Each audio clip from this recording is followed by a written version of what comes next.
Hello, universe. Welcome to Off the Rails with Tom and Mark. The grown on you. This is my Brendan dance. This is gonna be Off the Rails. Hey, universe, welcome back. Today we're in the studio, but... The Coldwell Banker Home Sale Realty Studio. Yeah, you're looking to buy yourself a home. Interested in a career in real estate? Email Roy at CDHS.com, or give him a call, 414-235-0763. But we were at the Twisted Dreams Film Festival at the beautiful Old Porn Theater, the Times Cinema. And we got classy. We got to interview all kinds of filmmakers, producers, directors, actors. You heard on the last episode we had a couple going on, but this episode we're gonna piece them all together for you. Tom was there for the whole festival, so he did all the interviews, and then Jeff and I kind of tag teamed in and out. Molly was there with Tom. Can't do it without Molly. Truer words were never spoken. Well, all right, guys, let's get into it, and please enjoy. Okay, here we are interviewing Natalie Pohorski. She is the director of Matron of Honor. She has something really cool coming up later on. It's going to be... What was Matron of Honor? That was the day I wasn't able to attend. Is that a short? Yeah, it is a Wisconsin short film, but towards the end of the interview, she starts talking about this awesome camp she's going to have. She has a 48-hour camp where you go, they're at a location... You get 10 people and you have 48 hours and all the equipment's there. You get to make a movie. But the band Rat Bat Spider doesn't give a fuck about podcasts. So it kind of interrupted her with some sound tests going on. So make sure you listen closely. But we'll have all that information up there for you. Is that for horror movies specifically or just any movie? It's a horror movie. Okay. But you don't have to have any experience. You just get together 10 people and go, and they have the equipment there. And it's just kind of like a workshop fun weekend and see what you can put together. And please enjoy every interview. You can find Matron of Honor on YouTube, and we'll link that up somewhere. It'll all be on there. You just look up Matron of Honor short, and it comes up. It's really good. So this is your first podcast? Yeah. Wow. Oh, God. Nervous, yeah, I have a nervous friend. Or excited? Or A little bit. I mean, we'll see what happens. You guys seem okay. Even though I'm sandwiched like, between you two, it's a little intense. You ain't going anywhere, I'm just saying. Gonna do this interview. It's gonna happen. Have you guys seen the horror movie Pontypool? I have not, actually. Let's make some radio. It's a zombie radio Molly, movie. put that on my list of stuff I gotta watch. What was it called again? Oh, can I get a Molly? I can never remember the movies I'm supposed to watch. Having a Molly is great. Yeah. You just say, do this, make this happen. I want a poster, and it's got to be like this. Oh. Yeah. She does. Yeah. Posters, too? Okay. Yeah. She's a Molly of many hats. Molly's got her fingers in a lot of pies. Yum. All right. Well, So what are we doing here? What are we Okay. talking about? Hello. Welcome. Hi. Thank you for coming to the Twisted Dreams. You are Natalie. Natalie, Yes. I didn't catch your last name. Natalie Pohorski. Hello, Natalie Pohorski. Whoa. Cut that, Molly. Cut that in there. Hello, Natalie Pohorski. Wait. Yeah, you nailed it. That's Natalie it. Pohorski. You Yep. It's only your directed third try with that in one, the last Wisconsin short block film. You directed Matron of Honor. Mm-hmm. I loved it. Thanks. I did. I gave it a what did 5. you I love about- only. I gave it a 5. All 5s. Thank you. I thought it was really. Okay. First of all, before we do this, Yeah. Pause. Where can we find this movie before we talk about it? Oh, it is live on YouTube. And when I say live, I just mean it's on YouTube. You can actually search Brain Dead Productions, Okay. and that's the channel, and then you'll find it on there. Okay. Mm-hmm. So, okay, now go watch that. Come back. Okay. What Is that I a love. camera? Yeah, Oh, that's yeah. camera. You're on camera. Oh yeah. Did we just button hook It's you? one of those. Oh, okay. she's like, oh my god. You told me about the headset, like the microphone, like it's a podcast, right? Don't worry, it's only one of those put airport you on X-ray TV. cameras, so it doesn't matter if you're wearing clothes or not. It's going to see right through them. Great. That's So- my next movie. That's your next movie. Don't go on a podcast. Don't get married was the moral of yes! the story. Oh my gosh. That was the inspiration a little bit. No, I actually, I'm married now, but when I got engaged, I kind of wanted to explore that headspace a little bit.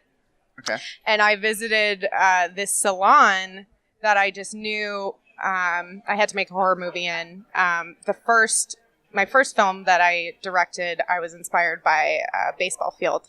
And so naturally, my second film is also inspired by a location. But I just wanted to kind of figure out, like, what would I be thinking about the day I am about to get married? And what kind of things would I look past or not pay attention to that were maybe a little sketch?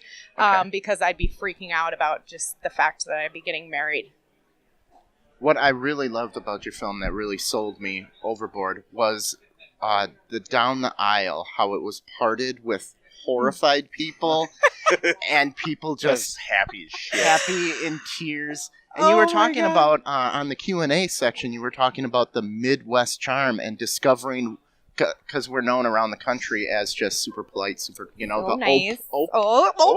Just bumped into you there. Sorry, I didn't mean that. Hey, you hungry? Have something to eat. All right. So then you're like, let's peel back that layer, because we also had a Jeffrey Dahmer film. Yeah. I was like, the peel back. Peel back. For the people. Yeah, that can watch, yeah.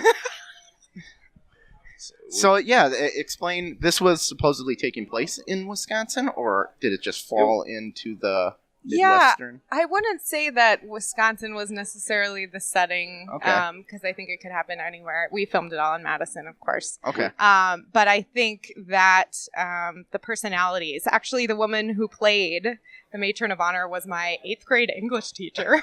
Awesome. And somehow we connected on Facebook. I had thought that she was doing theater, and I was writing this at the time, and I was like, you know what? Anne would be perfect. But she actually really is the sweetest lady alive. She nailed it, though. But she's terrifying, right? Yeah. Oh, yeah.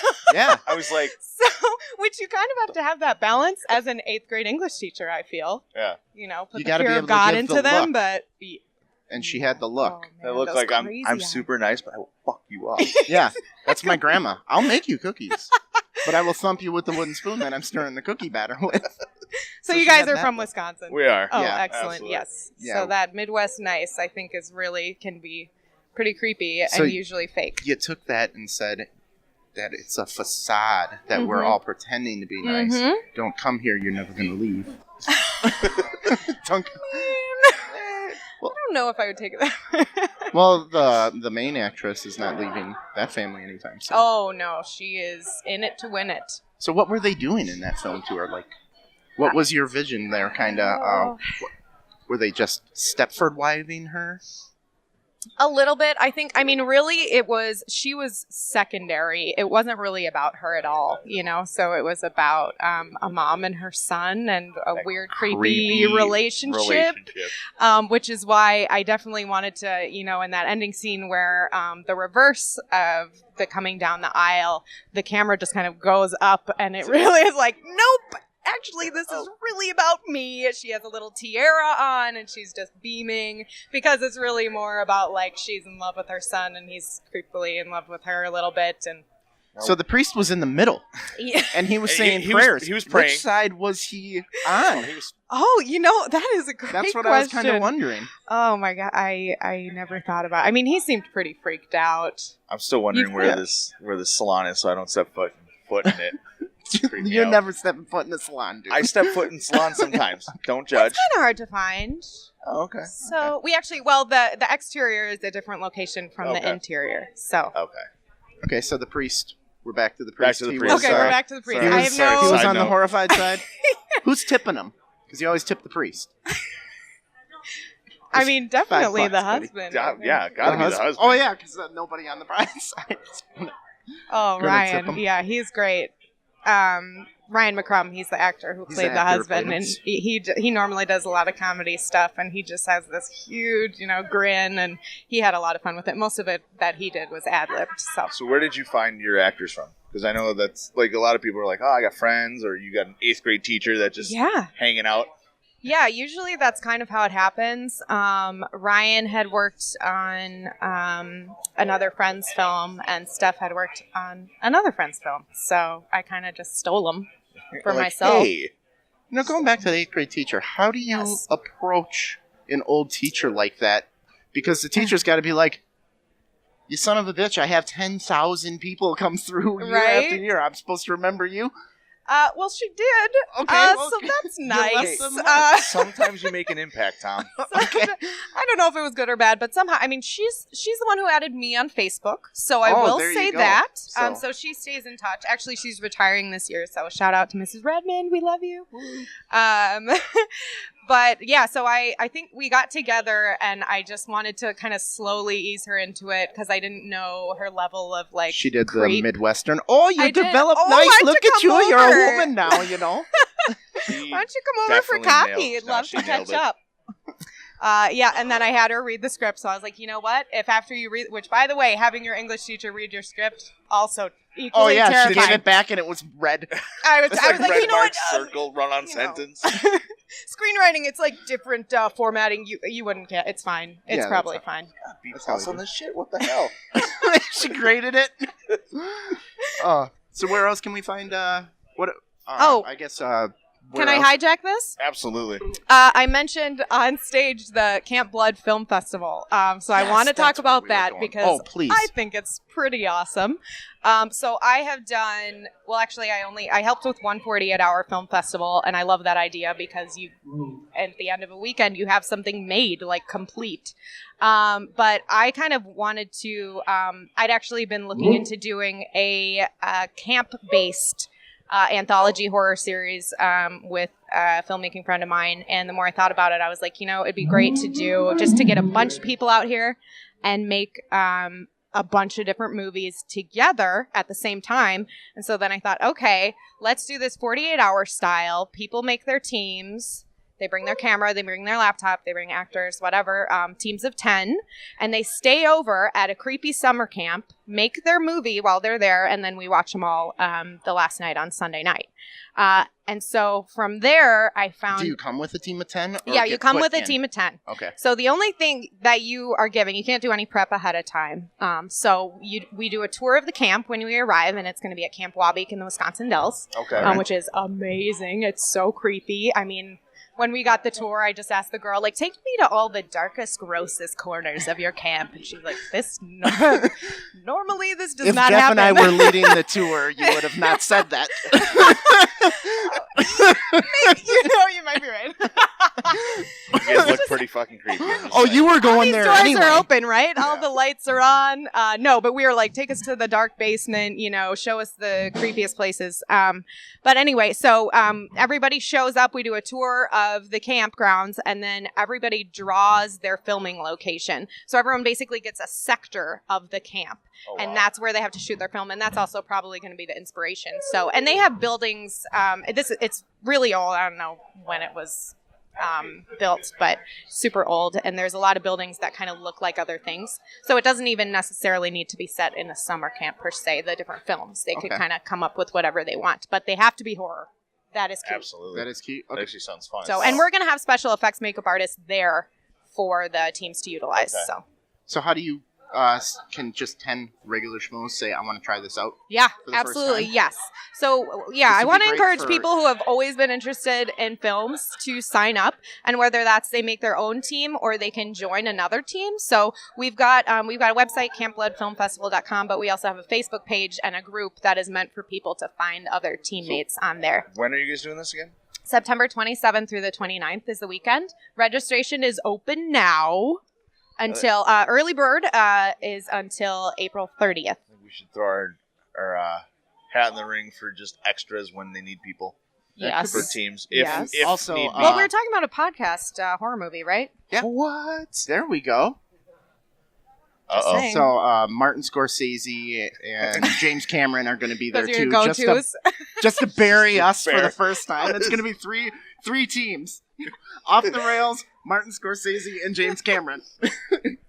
And special guests. Right. That'll be the best silver medal we ever earn in our life. Bronze, maybe? Well, yeah. Oh, we aren't going to have medals like that. No? We're going to have, like, best death, best scream, best kill, that kind of thing. Tom, you get a participation ribbon. I went to medical school, so I think I would be a good person to do the special effects with, since I know probably the more realistic ways it should look, how to kill people, what type of blood should be coming out, bright red or dark red, spurting or draining. So that website was, again?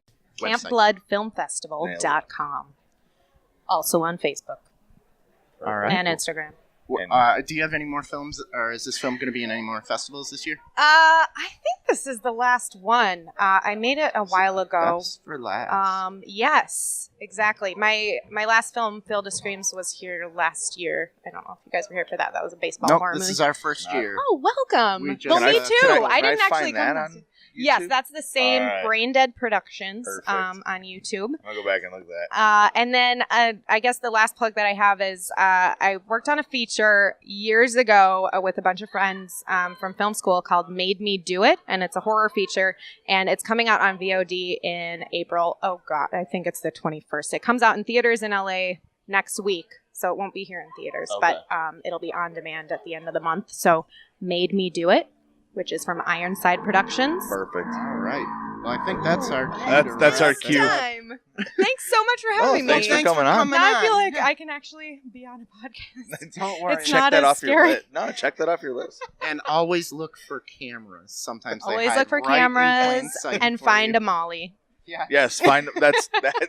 Put that on your to-do list. Find a Molly. All the things I've learned. Thank you very much. Thanks for so coming much. on. Absolutely. Thank you. Great meeting you guys. Yep. Mark doesn't have anything to say. I was not there for this interview, so it's all news to me. Well, for this interview, we are interviewing Jeff Bell and Max Olmsted, the writer and director for the Wisconsin Short winners of the Twisted Dreams Film Festival 2019. We'll have their link below where you can see the movie, and we hope you enjoy.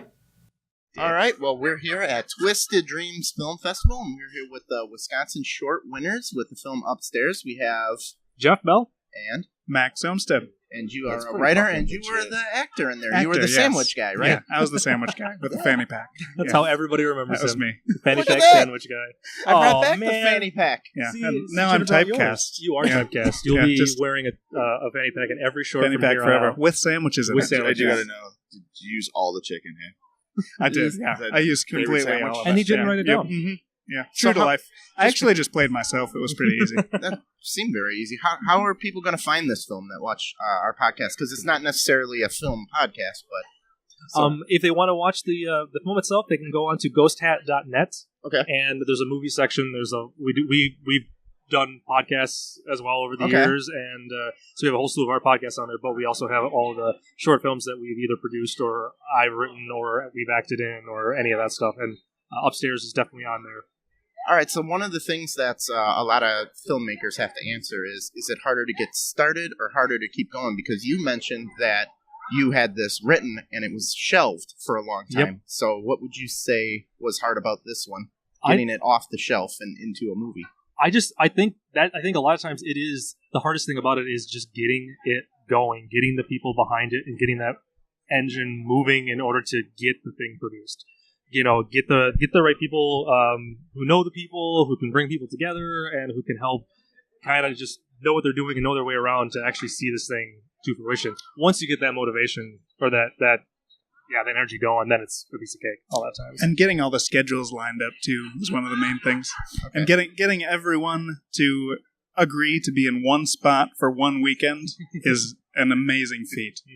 And Julie is completely responsible for that, our director. Julie, our director. Yep. Yeah, we she's tried incredible. to get 4 guys to go fishing one weekend. It's never going to happen. So getting everybody to go on a movie set must be... Yep.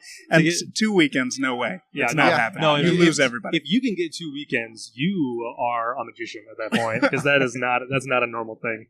So for other filmmakers, though, they should contact you because you just got a whole bookshelf full of masterpieces sitting there, Exactly. You're just stacking them up. And Max and I we write a whole bunch of stuff together too, and a lot of that stuff just gets written, and the scripts sit there, and it's like, hey, we'll wait for the day that someone's like, I want to make a mafia movie. Oh, well, I got 6 of them. There you go. Which one do you like? Which one you want? They're all, I just piss excellence. Yeah, that's great.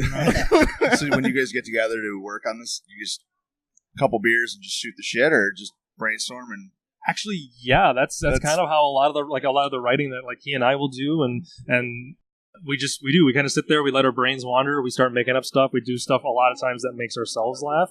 I don't want to speak for you, Max. Obviously, I feel like I am. Yeah. I so think, anyway, go ahead, answer, Max. I think what I'm really thinking is that I think a lot of the best stuff comes when you're just like, okay, we're going to write something tonight, we're going to finish something, and then you just do that. Because if you sit there and think about it too much, a lot of times you'll just get in your own head and then nothing will ever happen. Like, we have a couple of outlines that aren't finished just because we've sat there and thought about the little details without just go for it at a certain point. Right. So, like, obviously you both acted in it. Where do you guys find other actors if you need them? Like, that other guy in there, where's he? Tim. I think he's in L.A. now. Corey Milliken's out in L.A. Shout right out now. to Tim. He's a great. Oh my goodness, he does everything at gaffing. He's written stuff He's before. Amazing. He's directed. A lot of and times, he's hilarious. The actors are either some of our friends or, like him, he was a member of the crew. Oh yeah, and we were kind of like messing around and like do you think Corey would like to do this? And actually, let's ask him. And he's like, yeah, sure, sounds great. And he did it. that scene was written as an actual party, right? Yes. And then we couldn't get enough extras, so we're like, wouldn't it be funny if they only got one guy, and that was the party? But not change any of the dialogue. Right. That talked about all the people that were in the room. But yeah, a lot of times the actors are just our friends, or we do have a handful of other actor friends that we kind of tend to pull from the same pool over and over again, and it's not because we don't have a ton of actor friends. It's just because we really like what they do. Okay. And in some cases, we will write parts with them in mind, and we know that they're going to be able to nail that role or to give us the performance that we're looking for. I'm getting into acting, Tom. I know. There's one scene that bugged me, and you're not going to believe it, but the scene, I'll describe it to everybody. There's a camera on the lawn, and you launch a sandwich perfectly, and it's like a floppy sandwich, and I'm just thinking, no fucking way did that stay together, and he put it with a spiral. The first thing both of us said was, the sandwich had a lot of air. That was like a disc golf hook around the tree. How did it stay together? I think Jeff should speak to that. Well, the fun thing about that is, if you find the outtake reel for this movie... You did 140 shots. There's every single take of that, and I think there's 18 or 19 takes in there.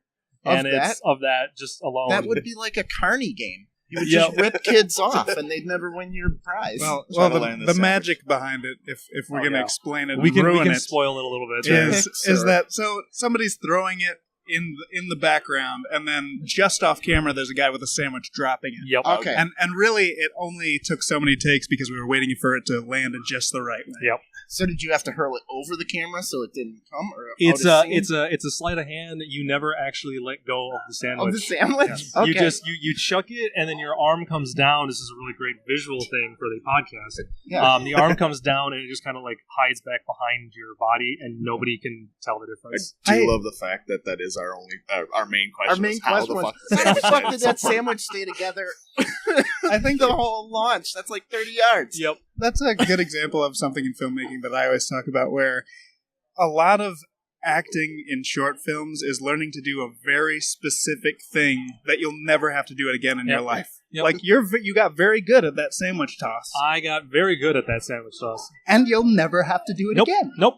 I'll just walk away being like, yep, that's... but maybe there'll be a Spielberg movie where he's like, we got to throw a sandwich, and I'm going through all these actors, and this guy says he's really good at throwing sandwiches. He gets the part. I really like the interaction at the bottom of the stairs. That was, like, that whole conversation back and forth. I was like, yeah, this is gold. And that was what, when I had the idea for the short film, it's funny, the place that I used to work at, or the place I was working at, we were in a different building, and our bathroom was on the second floor, and it was this old warehouse. So I was coming back from the bathroom, and I'm at the top of the stairs, and I just had this moment, and it's that shot from Shaun of the Dead, where the cameras up above on the second floor are looking down at Simon Pegg and Nick Frost, and they're just like, Pete! Like they're calling up after their roommate. And I'm like looking at that, I'm like, this would be hilarious. That's the whole movie. That's the whole movie. It's two guys at the bottom of the stairs not wanting to go upstairs, and it's just them being two chickens not wanting to go up there. You're like, you go, no, you go. And That was what the entire thing was based around. Loved it. The other question I got is, how'd you get upstairs so fast? Is there like a back set of stairs? That's it's a secret. Like, shit. It's kind of up to people watching the film. They have to figure out how. I think I'm like a cartoon character, maybe. Yep. And I maybe dug a hole or something crazy. You climbed out. You climbed out the window. You shimmied up the drainage pipe to the second floor and into the window. And just had enough time to organize a party with one person. With one person. Which apparently has been going on for quite a few hours up to that point. Oh, that was awesome. Well, guys, again, thank you for coming. Congratulations Thank you very much. on the award. And Thank you. By the way, there's so much stuff. Oh, yeah. Yes. Let's get a picture of the award There's here. so many Pretty things in amazing. there. What are we seeing in there? Well, there's there's a knife, there's chicken fingers, or there's like little fingers in there, and bones. There's some eyeballs. So who gets the trophy is the big question. It's We'll, Jeff or Julia. Yeah, either Julia, the director, or myself. So we'll I've probably have to left fight that. over it. Yeah. I have an idea. Something like that. Mondays, Wednesdays, Fridays. Oh, good idea. Tuesdays, Thursdays, Saturdays, alternate Sundays. So it's just like a child. So Yeah. we have custody over an award. I have Amazon Prime, so we can somehow ship it. Oh, perfect. We'll ship it back. That's how that You works. guys are all in different areas. No, the Madison area. Madison Yeah. area-ish, all over Madison, kind of stretching from one side to the other. So All right, guys. Well, thank you for stopping by. We really appreciate it. Congratulations again. thank you you much. very much. Thanks for having us on. We here at Off the Rails with Tom and Mark are proud to present an interview with Jason Zink, director of the Best in Show winning of the Twisted Dreams Film Festival movie Straight Edge Kegger. Yeah, and it was awesome. Make sure if you ever do a movie review on somebody that if you don't give them a perfect score, try not to meet them. We reviewed him on Movies with Mark, and I did not give him a perfect score, so I heard about it. 4 out of 5, so that was... Set him That's off. a blood feud right there. Set him off, and he let me hear about it. He reviewed my review. Jason was a cool guy, and I'm so glad he won. As everybody knows, I love the movie. And yeah. Enjoy. Tell me what to do, and I will do it. Very eager to please, aren't you? I am so eager. Oh my gosh, this is so rad. I can't leave this anywhere. Oh. They did a really good job of surprising me. I know, that was awesome. I did not expect that. I was like, oh, you're doing it. It's awesome. Did you guys already know? I did not. Did you know? I saw the trophies. I helped carry them in. Okay. So you saw that. Okay. But, we'll get that. Right. So we are here at the Twisted Dreams Film Festival 2019 with the winner, Best in Show, Whoop, whoop. Jason Zink. Did I say that right? Zink? Yeah. All right. Just like the mineral, but with a K. All right. What's your film Straight Edge Kegger? Straight Edge Kegger. Straight Edge Kegger. Now, when I'm a short judge, so you're the only feature that I saw beforehand. Oh, wow. So when I was going to watch it, I was thinking straight edge like razor. A lot of people think that. Yeah, I didn't know straight edge was a thing. Yes, a lot of people don't realize it's a thing. And I knew that not everybody would understand the culture, but I didn't realize how many people would have no idea. Explain the culture then. So it's basically a group of people, mostly in the punk rock community, who believe that you shouldn't drink, you shouldn't smoke, you shouldn't do drugs, and even things like you shouldn't have sex before marriage. And there's just different groups that believe more strongly in those ideals. So like there's a group called Hardline Straight Edgers who are normally vegan, and they believe in violence. It's sort of like a Malcolm X mentality, like by any means necessary. So they like punch cigarettes out of people's mouths. Yeah, you were talking out in the hallway. I said you ran into a group like that in real life. Yeah. I've gotten into issues with people. I've had not only arguments, but I've been punched at shows, and just for having a beer in my hand and going into the mosh pit. And I think the assumption by a lot of straight edgers is that if you drink, you're probably gonna be a jerk, be an idiot, and so that's where a lot of the So they handle it first. Yeah. And I don't necessarily disagree with it, but I do think there are problems with it. I mean, I've been punched being totally normal at shows and just trying to get people to have fun. But that's also a part of the culture. Like if you're at a really chaotic hardcore punk rock show and you get punched, you really shouldn't be surprised. Really? Yeah. If it makes you feel better, I punched a straight edge guy. Yeah. There you go. I got him for you. You're fine. So this movie is about kind of the downfall of a straight edge gang and one member trying to get out of it. Yeah. It's just about when the idealism goes too far. It's like overcorrection, Yeah. Like the way that they start in their beliefs is admirable, really.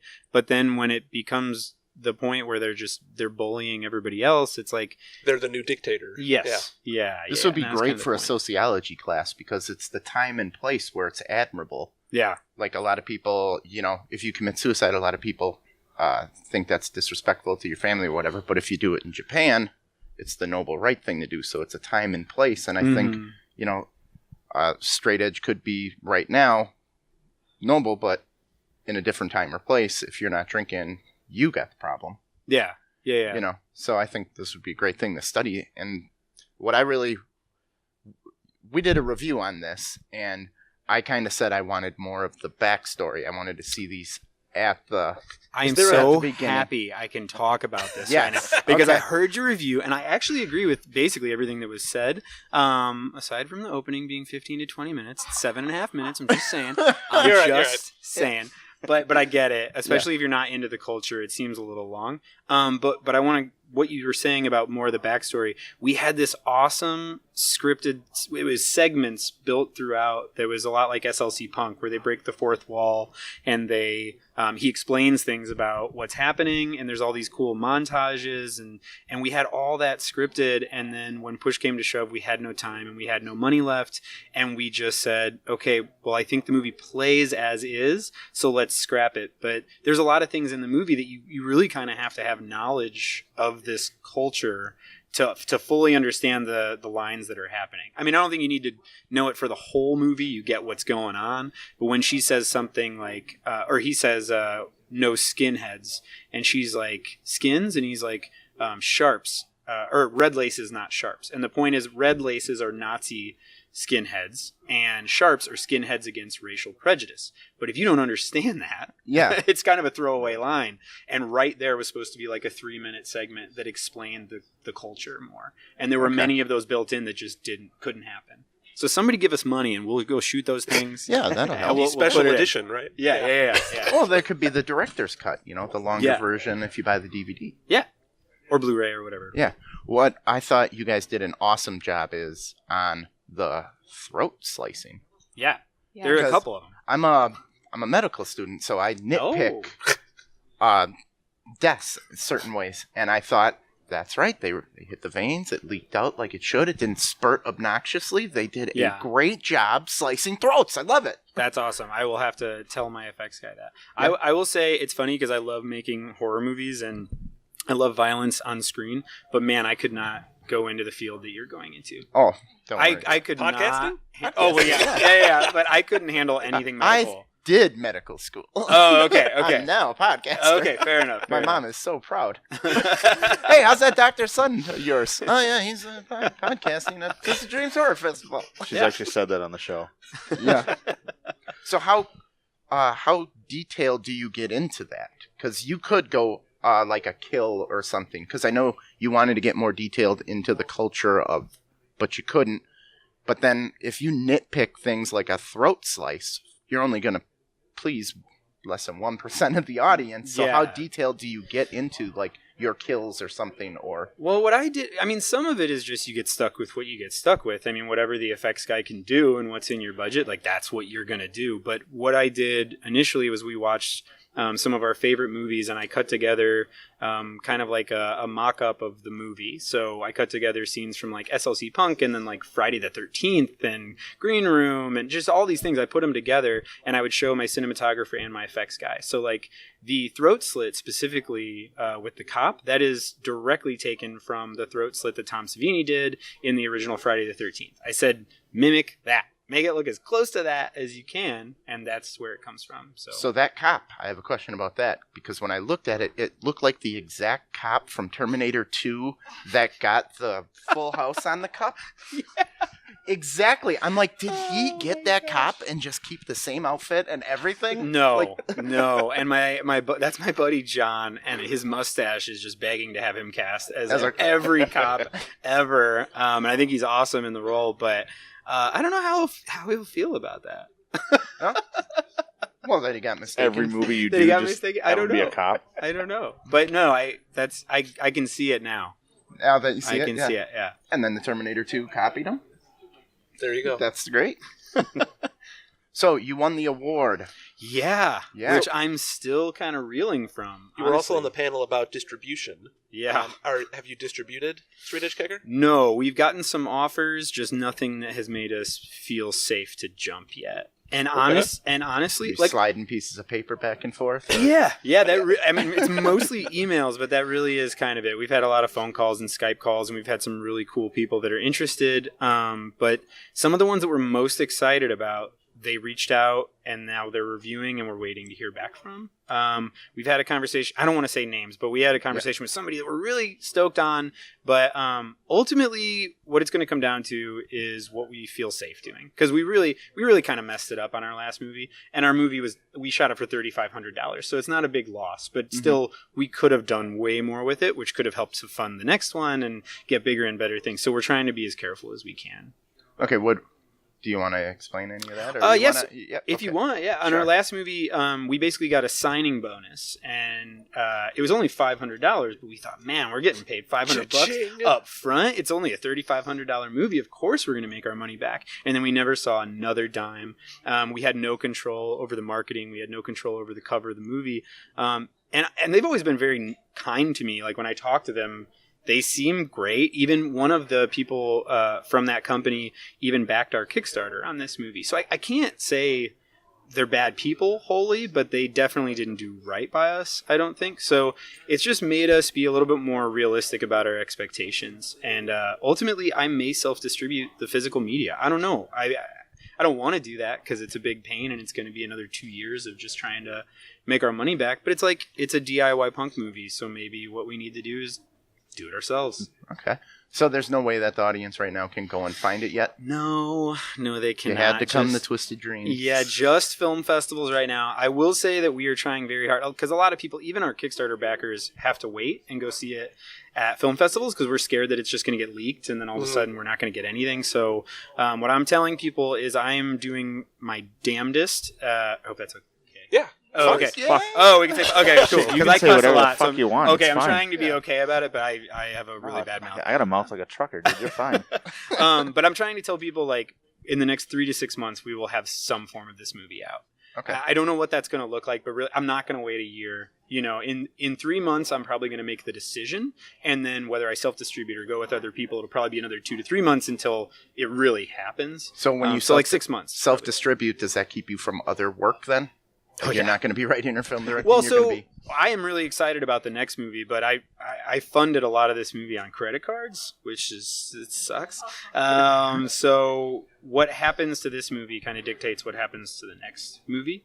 Because I might have to take 5 years off and just pay down debt. I sure as hell hope not, but that really might be what happens. You just do the Michael Scott. I declare bankruptcy. We're about to throw an Office trivia party. She's like the biggest Office nerd in the entire world. Yeah. So do you have any other film festivals that you've scheduled? For? We just announced that we got selected by Crimson Screen in South Carolina. I'm super stoked on that. And then April 27th is Windy City Horrorama.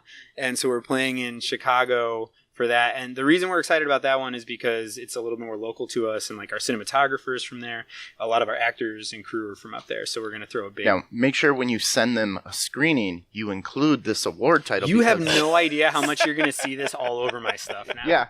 Because some of the films, like right before they flashed, they were like, award, throwing it like, hey, you're an idiot if you don't choose this, because smarter people than you. We are just about to start editing a like faster trailer that's a little more like fitting the punk rock vibe. So it'll probably be a photo of me like with the award. I'm so excited about it. I can't believe it still. I can't believe it. Oh, that is awesome. What made you want it to take such a hard left turn? That happens in a lot of movies, because it was just cruising along kind of nice. It's just a fun coming-of-age story. Yeah. And then, whoa! I guess the audience isn't going to know what I'm talking about, but it does make a hard left in that movie to almost like a secondary movie where you could have started a movie there. Do you have another hour? No. We do, the venue doesn't. In short, I could, From Dusk Till Dawn. Yes. Mm-hmm. That really was a thing for me because I watched that movie with my dad on like Sci-Fi back when they played good movies all the time. And we didn't know it was a spoiler alert, but we didn't know it was a vampire movie.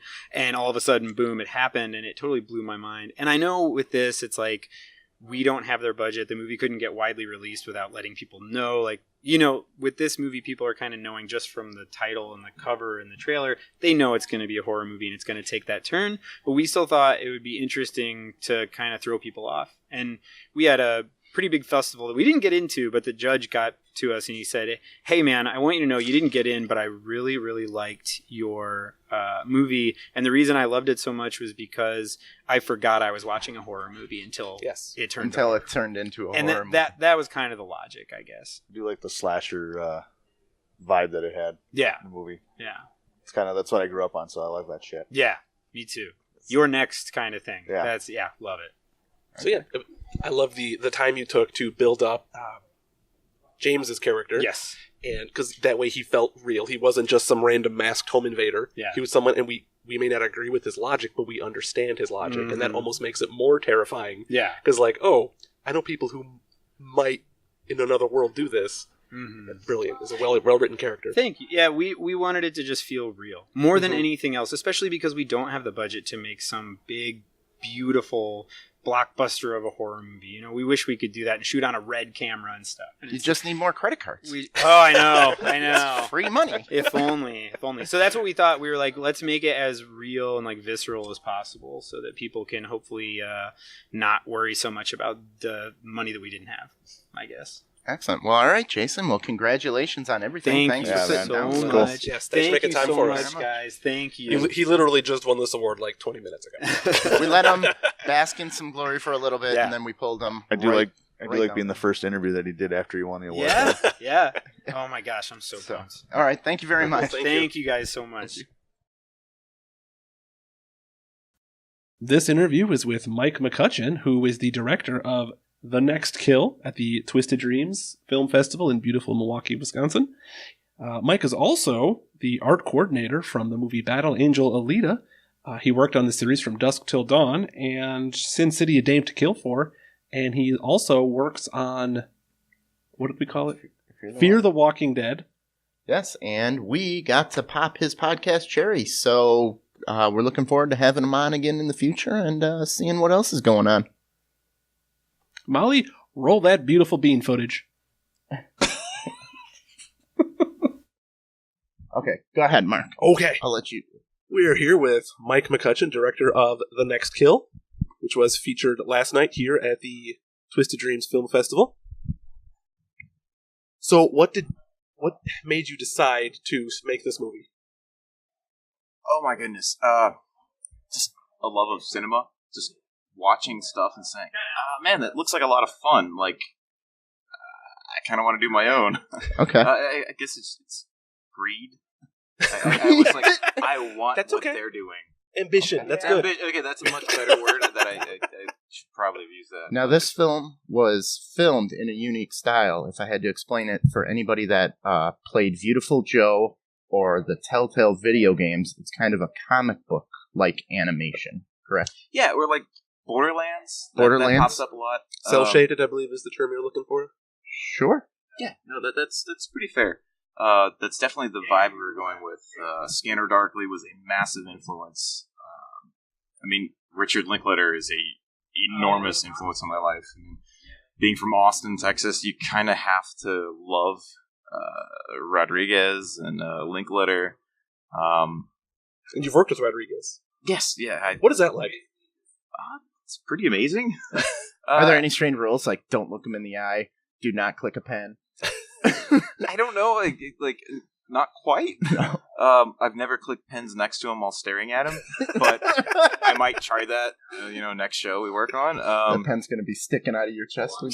I don't know. The Troublemaker family, Rodriguez has done an insanely good job of cultivating wickedly talented folks that family is the best word I could describe there. Okay. It's a legit family. So it's kind of like we're all doing all sorts of jobs, but we all are working for this one goal. And you don't really get that when you just work for some random director who comes into town and wants to shoot something out and then get back to LA, which no offense to those guys, because I've worked on some of those and there's awesome people who come into town, but it's a real family there. And I'm so insanely grateful to kind of be a part of that. Now, he is known for making movies on like shoestring budgets that look way more expensive than they were. What are some lessons that you've taken away and even applied to on The Next Kill? Oh yeah, The Next Kill is like a straight up love letter to Rebel Without a Crew, his book. I mean, I read that in college and was like, really? You can do this with no money? Like, I mean, clearly, like, you have Clerks with Kevin Smith, who's also a massive influence on me. But the idea is, it's all about trying to be legit, trying to be sincere and smart with how you prep it out. So planning. Absolutely. Planning is core. It's like the most important thing you can do. Because Rodriguez world, at least from where I sit, typically in the art department there, it's you kind of know the direction, like of the camera, for instance. So, I don't know. Hypothetically, we're shooting this one scene, and you kind of know going in, like, well, the camera's going to be pointed that way and that way. And there's no real reason to dress or spend money on anything not that way or that way. So just like our studio. The curtains stop where the camera stops. Well, that's how it has to be. I mean, that's like, all most sets are kind of like that. But with Rodriguez World, it's a little bit more on the point. He shoots with the sniper rifle and not with a shotgun. To just sound aggressive with filmmaking. And I tried to ape that. Like, that's a lot of lessons that I took with my little, my first feature film. No budget. When you don't have that much money, you do have to say, oh, well, I can only shoot this direction. Well, cool, let's toss all the money we do have, all 10 cents of it, on this wall and really try to dress it and make it look really nice. And just don't shoot that direction or the other direction, and just kind of focus on what you can. Although we've talked a little bit, especially about Robert Rodriguez. So there's about like the third act of the movie, the cowboy is now covered in a mask. It's kind of like a Ziggy Stardust thing going on. Oh yeah. Is it the same actor for the whole movie? It is. Okay, I was just curious about that. Like, that's a great way, because a lot of the bad guys all have masks. Yes, and actually, not to cut you off, but it's pretty much straight up the middle of the movie is when Cowboy goes from badass Texas Ranger to Darkman style badass who's like angry all of a sudden. Yeah. But that actually was another influence. It's like Sam Raimi, like the movie's bonkers when it comes to throwing the camera this way and whip pan to this and weird movements that are slightly motivated but all together for the energy. But in terms of trying to get multiple actors covering multiple roles, that's kind of why I created this Jihei gang. There's a weird gang in the movie that they all have these weird stylized masks, and I kind of wrote that in there knowing, I don't have much money, I can't really ask friends to show up multiple days spread out at my whim. So if I can design multiple characters that have the same mask and the same generic style of black leather jacket, white shirt, and jeans, then I can have multiple friends kind of play the roles. In fact, I played like 4 or 5 of these, for random shots of it's just me, my friend, and another guy, and, well, the scene calls for 2 Jihei gang members. And it's like, well, I kind of look like them, so let me just toss the mask on and let's get the shot. So, how would you, if you were doing a podcast and the camera went out, how would you like it edited? Because we have a little bit of film of you, and now we're fixing the camera. Should we put like a still of our shots, your movie, flip pictures? How do we turn this crap into what you would like. This is kind of a beautiful, perfect example of filmmaking. Where it's like you think something's going to go one way, and then, oops, all of a sudden it's a different way. With this, I'd probably be like, let's toss an animated GIF of just us like thumbs upping the camera and be like, hey. We'll get to the shot we took in the lobby. Yeah. There we go. Okay, we can cut to that, cut back and forth. Absolutely. So, sorry about that. We filled our camera. It's been just an awesome weekend here. Have you been here the whole weekend? Yeah. Well, I got in Friday night and I immediately came here. So it's been a lot of fun, weird, crazy movies, weird bands. There was a magic show last night. I mean, this is a fun festival that I hope the folks out there kind of pick up on. What Chris and Steve are doing is pretty cool. Okay. Tell us about, you had some pretty big name cameos I was not expecting in your movie. Yeah, there's a lot of randomness. That was half of the fun. It's, we've got car chases, explosions, and people whipping out guns left and right, people running around with masks and all this stuff, and that's all fun. But selfishly, I'm like, this is my first movie. I want to use this as an opportunity to meet some of my heroes, to meet some of the musicians that I'm a fan of, and in fact, or incorporate friends of mine that I know through a friend of a friend of a friend that, like in Austin, which is a really, really, really tiny community. It was just an excuse to meet my heroes. Okay. So, name some of the cameos. You've got... What's Harry Knowles like? Oh, he's a fun man. That's a family member from a brother from another mother. I actually used to write for Nicole News. I did a little column called Saturday Shorts every Saturday, showing short films because I love film and I love giving the exposure that I kind of want personally. And I try to do that every weekend, and say, this is a cool filmmaker who's going places. Check this thing out. But yeah, like Harry, you write for a website for years and years, and you're making a movie. You're gonna be like, hey, Harry, I know some people love you, some people hate you. People love to hate you. I don't want to spoil anything, but whether or not people out there love, hate, or don't even know who he is, they're going to enjoy the little moment where he's on screen. And we had fun with that. But I lucked into so many amazingly talented folks, like Alex Pardee, who's a wicked, insanely talented artist. I mean, he's done so much stuff. If you don't know his work, Google him, and you'll be like, oh, that guy. We've got Alex Pardee. Ernie Reyes Jr. pops up for 5 seconds. I shouldn't say that. He pops up for the entire movie. A kid. I mean, he was a hero. Ninja Turtles 2, Ninja Turtles, Surf Ninjas. It was my nostalgia just reaching out to be like, this is... If I'm not going to make another movie ever again in my life, I want the excuse right now to be... this is how I get to meet my heroes. And heroes like, again, James Hong from Big Trouble Little China. And the second that one lit up, I'm like, is that him? I gotta Google this. Yeah. You're like, wait a second. I did. Yeah. I see his phone light up next to me in the theater. Yeah, you got, Harry, I'm not going to ruin anything. A lot of the kills were fun. Lloyd Kaufman, he's a massive icon. I'm literally wearing a Toxic Avenger shirt because I love Trauma. I believe so hard in what they're doing and what they have done since before I was even born. You've got Lloyd Kaufman, you've got Ernie Reyes Jr., you've got Harry Knowles, James Hong, a musical group called Turquoise Jeep, which if you guys don't know Turquoise Jeep, stop what you're doing, pause this podcast, please pause, and Google, because Young Humma, Let Me Smang It Girl, that is going to just stick in your brain for the rest of your life.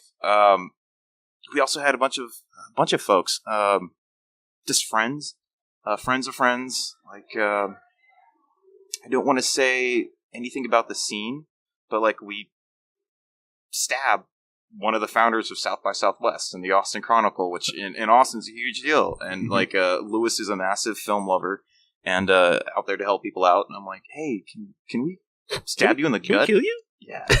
You down with that? He's like, yeah, of course. So where do you get funding for this? Where can people go to help chip in? Because if they don't, we will turn the camera off again. Chipping, funding. That's a weird one. I kind of did this okay, I don't even want to say I, because it's a we. It's a giant team. We made this movie with no Kickstarter, no Indiegogo, no rich uncles, no investors. That was super important to me from the get-go, to be like, well, I want to make this crazy bonkers movie, and I don't want to feel like, I owe anyone to get it done, like, now. Like, because that's, like, back to the cameos, the main reason we were able to get cameos is because we kind of stretched it out, and we were able to film over for a couple years, so whenever folks would come into town... It's a lot easier. Absolutely. Yeah. And had we gone the Indiegogo Kickstarter route, which totally not against that by any means, like, however anyone can make their movie, they should do that. But I felt personally that if I took anyone's money that didn't come out of my pocket, then I kind of owe them something to be like, we should wrap this up. We should get it done. We should show you something. And now that said, there were so many people who came out and worked for pretty much next to nothing, or they're just friends of mine and they wanted to see this thing happen, or they wanted to stop hearing me talk about this hypothetical and they want to make it a reality. Shut them up now. Exactly. And so it's like, the movie's done. At least, did they go, dude, I was there. I know. Pretty much. But, yeah, so hopefully with the next movie we can figure out some investing stuff. But this thing was just worked your butt off.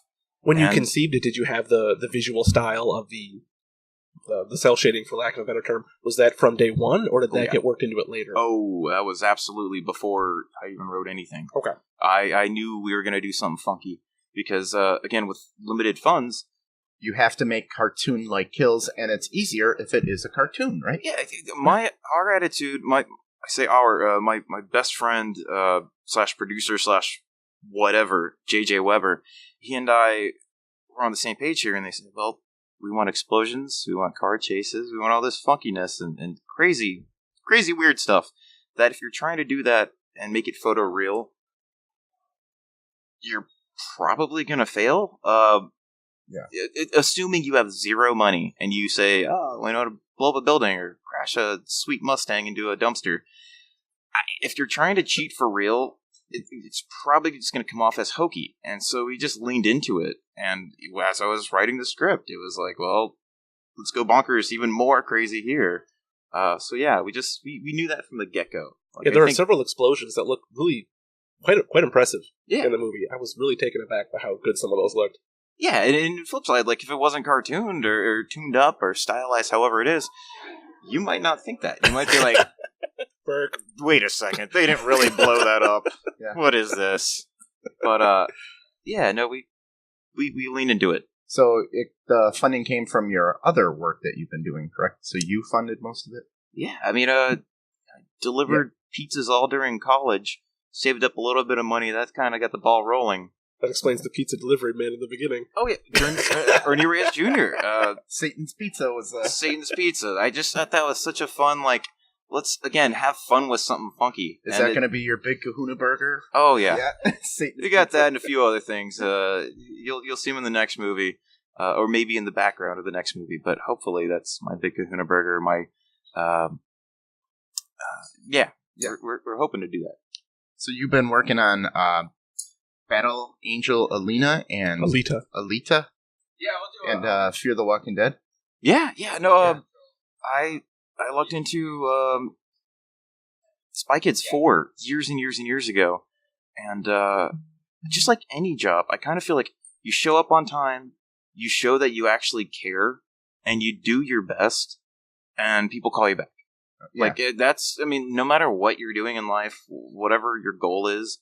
If you show up on time, you do your best, you're sincere about it, people kind of latch onto that and then hopefully keep inviting you on to further stuff. So, yeah, and I did the From Dusk Till Dawn, the first 2 seasons, Alita Battle Angel, which was huge, it was epic, wicked fun, so many good, talented people worked on that I was just staring at all of them being like, can I get your autograph? And they're like, Mike, sign your time Mike, card? Get me a coffee. Yeah, I'll get coffee for anyone. All right. Well, we're getting a little wrap up sound here. So thank you so much for your time. I really enjoyed your film. It was great. Yes, it is a roller coaster. It is great. Nonstop action. I can't recommend it more. It's bonkers. It's weird. It's hopefully people check it out. Check out. Where can they find it again, real quick? Right now. See it. That's a great question. We're still trying to get distribution. We're going to be in LA in a few weeks. We actually just did our Canadian premiere of in Toronto last night at Tisch. We're going to be all over. Hopefully, we'll be on Amazon Prime, Vimeo. Shoot us an email when you know where it's going to be, and we'll talk about it. Absolutely. Yeah. And thank you guys so much. This is really cool. I'm jealous. I kind of want to sit in your spot right now and watch the rest of the movies. You're welcome to stay. Thank you guys so much. Right, thank you very much. Have a wonderful day. You too. Okay, we want to thank everybody from the Twisted Dreams Film Festival. Thanks for having us out. We will be there again next year. And where can they find us, Mark? We are Tom and Mark. We are Off the Rails with Tom and Mark, and you can find us on Twitter or on Facebook, Instagram. We even have a fancy website. Off the Rails TM is the key phrase. If you want to email us, maybe you want to be on the show, or you want to send us an article to read, or you just want to hang out. offtherailstm@gmail.com. This podcast is available on iHeartRadio, Stitcher, iTunes, SoundCloud, everywhere where your favorite podcasts are found. See our website for more details. All right, go to our Patreon page, get some swag, and we'll see you soon, Universe. Thanks for tuning in, Universe.